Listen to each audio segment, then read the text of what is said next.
Today, I will open the doors to a hidden world of fear.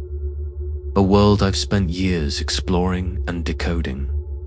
The truths you're about to hear aren't myths or imagination. They're the kind that make your mind question its own sanity. Close your eyes and listen. Step into the world of fear. I've spent years studying the secrets you're about to experience. Are you brave enough to face them? Step closer, if you dare, and let the unknown speak to you.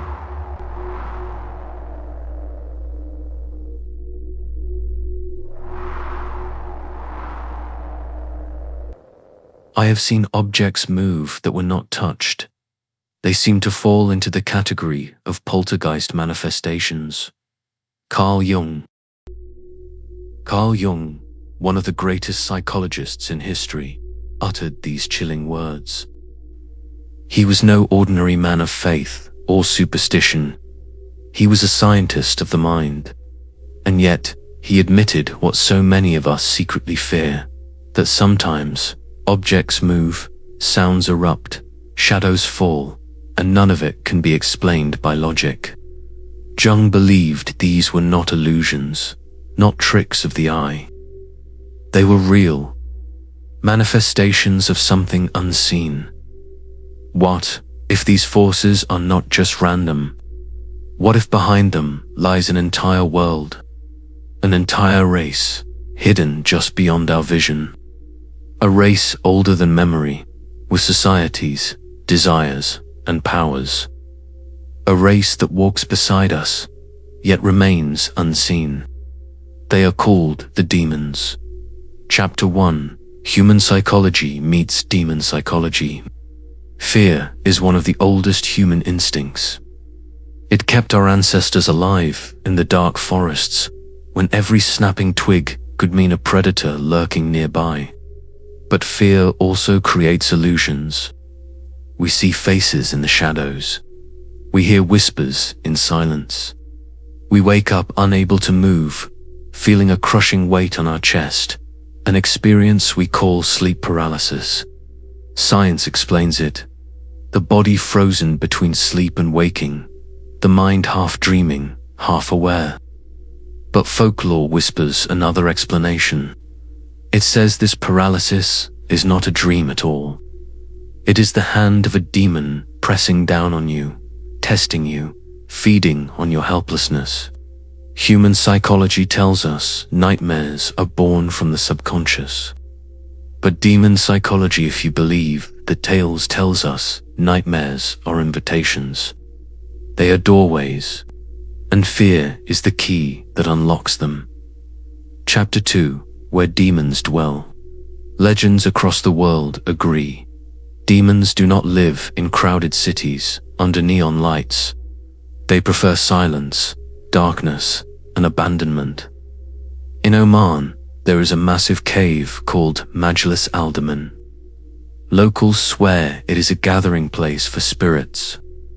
Travelers say that if you are quiet enough, you may hear laughter echoing from the shadows. In Delhi, India, people still write letters to demons in the ruins of Pharaoh's Shakotla. They leave folded notes in cracks of stone, begging for love, for money, for revenge. No one ever sees anyone collect them, but by morning, the letters are gone. In the West, the stories take different forms. Haunted castles in Scotland, forests in Germany where people vanish without trace, lonely crossroads in America where travelers swear they've seen figures waiting in the dark. Different cultures, different names, but always the same truth. The demons live where fear lives. Chapter 3: The Society of the Demons.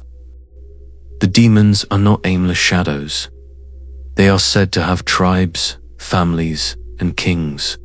Some live in deserts, some in seas, some among us, in places we would never imagine.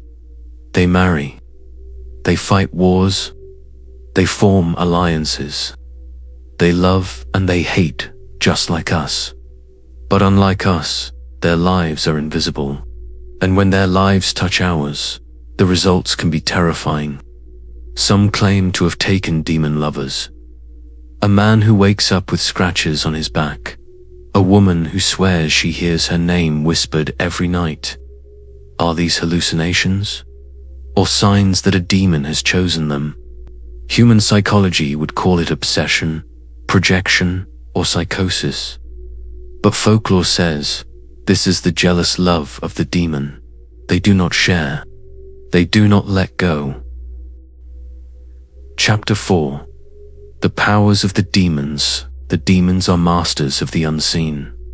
They can change shape into snakes slithering through your garden, dogs watching with eyes too human, or even strangers who look almost normal. Almost, they fly with incredible speed. Ancient stories speak of a throne carried across lands in a blink of an eye. But their most chilling power is not of body, it is of mind. They enter thoughts. They whisper in dreams. They twist desires. The sudden urge to jump from a height. The sudden thought of violence. The temptation you cannot explain. Psychologists call these intrusive thoughts, but believers call them demon whispers. And when whispers grow louder, they say the demon no longer stays outside. It enters. It possesses. Chapter 5. Encounters and possessions. Stories of possession are found in every culture. In Islam, people undergo Ruqya ritual recitations to drive out the demons. In Christianity, priests perform exorcisms against demons. In Hindu traditions, tantric chants are used to force spirits to leave. The methods differ, but the belief is the same. When the unseen takes hold of the human body, the human is no longer in control. Imagine a girl's voice suddenly turning deep and inhuman. A boy's eyes rolling back white as he screams verses no child should know. Families watch in terror, not sure if they are seeing mental illness or the grasp of something far darker. Some possessions end with rituals, some never end at all. The victim lives their whole life as if sharing their body with a shadow. Chapter 6. Human mind or demon mind. Here is where the mystery deepens. Carl Jung believed the human mind is vast, with unconscious forces that shape our reality. But he also admitted that some events go beyond psychology. Objects moving, knocks on walls, voices with no source. Were these just the mind, or proof of another race living parallel to us? The demons are said to feed on emotions. Fear, anger, lust, despair. The more we feel, the stronger they grow. Is this not what psychology also teaches? That suppressed emotions shape our dreams, that trauma creates shadows in our minds. Perhaps the demons are not separate from psychology. Perhaps they are its mirror, the external face of our internal fears. Chapter 7. Cultural echoes. Every culture has its name for them. In Islam, they are beings of smokeless fire, free-willed, some good, some evil. In Christianity, they are demons, fallen spirits. In Jewish lore, Shedem beings half shadow, half flesh. In Hinduism, Bhut Preta or you. In Buddhism, restless spirits bound by karma. And in the modern world, they live in stories shared on Reddit, on YouTube channels, on late-night podcasts where people whisper about voices at night, about cold hands on their skin, about the shadows standing in their room at 3 a.m. Technology changes, beliefs change, but the stories remain the same. Chapter 8. The truth revealed after years of research behind the demon, among demons. Just as there are both good and evil humans, there are also good and evil demons. These entities, like us, live with their own societies, beliefs, and desires. Some demons are good. They pass by us silently, help us in times of need, and provide support during moments of danger. They can bring peace, calm storms, guide the lost, and heal the wounded. Like good people, they seek to maintain balance in the world. But some demons dwell in the darkness, those who draw power from fear, anger, and pain. These demons are symbols of chaos, seeking to exert control over humans, desiring to manipulate us for their own satisfaction. They feed on our fear, distort our emotions, and often control our thoughts. Evil demons are like hunters in an invisible realm. They search for prey, exploit their victims, and break their spirits. Their power comes from the suffering they create in humans, and they typically prey on the weak, those overwhelmed by fear and sorrow. However, many are unaware that despite their supernatural abilities, demons are not as advanced as humans. Some demons possess special powers, shape-shifting, controlling elements, flying through the air, but their mental capacity is not like that of the human mind. Though their minds are ancient and mysterious, they are not as advanced as the human brain. God created the human brain as the most powerful force on earth. The power of the human brain goes beyond limits, having the ability to create, reason, and shape reality. Despite all their supernatural abilities, demons cannot keep pace with this kind of intellect. They cannot understand the complexity and depth of the human mind. Despite their mysterious powers, the greatest weakness of demons lies in their minds, which are not as developed as the human brain. This is why, to this day, humans rule the earth. Demons cannot be as intelligent as humans. They cannot compete with humans in terms of mental power and knowledge. The human brain holds infinite possibilities, is something demons will never be able to grasp. Despite their supernatural abilities, demons can never reach the power of the human mind. But demons are not entirely lifeless. Many evil demons wish to break their limitations. Some demons, submerged in darkness, draw power from fear, anger, and pain. They desire to create chaos and increase their power by controlling the minds and emotions of humans, hoping to bring misery to the world. The terrifying truth is, demons do not only influence human physical strength or emotions, they play with human minds, seeking to control their feelings, thoughts, and actions.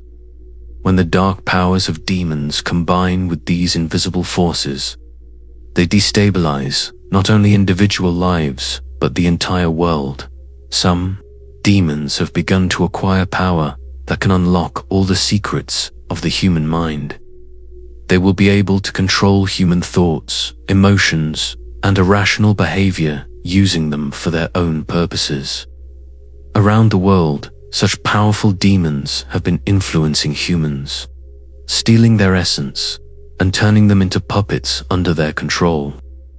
They manipulate governments, societies, and human minds, using them to create wars and bloodshed, where rivers of blood and death flow. Demons desire to acquire power where they can establish their existence and strength among humans.